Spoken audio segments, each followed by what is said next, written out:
Saya berharap BN akan kekal intact. Saya tahu ramai pihak yang mahu pecahkan BN.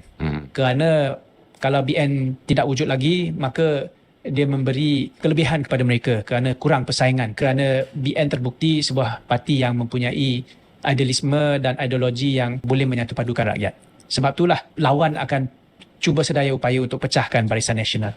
Sekiranya kita tidak mampu mengekang cubaan dan cabaran ini, ditakdirkan kita berpecah, maka MCA sendiri perlu mempunyai kekuatan untuk menjadi pilihan kepada rakyat, khususnya komuniti Cina.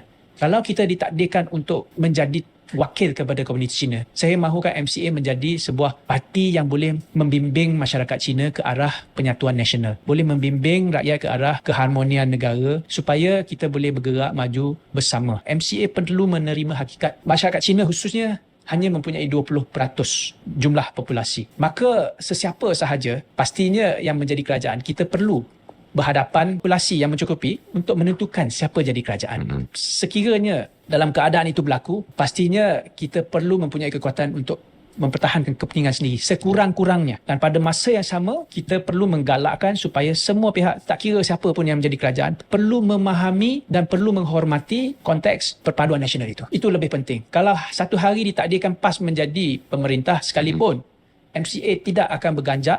MCA perlu terus bersuara mempertahankan bukan sahaja kepentingan orang Cina, semangat perpaduan nasional itu.